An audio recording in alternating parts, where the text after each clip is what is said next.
Edelyn, gan Irma Hughes de Jones. Saif yn y cornel draw, eithan ein fyd.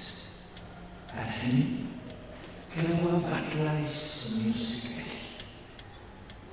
Trodd am bell dant, ond eris yr hyd a swynodd cynt gyfrinio cyd o'i gall.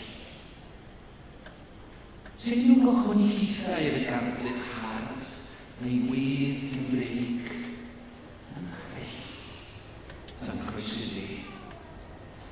Drwy'r ffynnes, gyda sawl blodau ddaw o'r ardd, a hael y hwyr yn coreid o'r lle. Garglid llawn o dragnifedd, llawn o serch, Eifirian gadw eto o'i cwr can. Y hen a lawon canodd i eang ferch a'i dwi'n o esmwyth ar y tanau yma. Pan seiniodd yma cynt, ers amser maith, hen nodau dilyn Cymru ger y baith.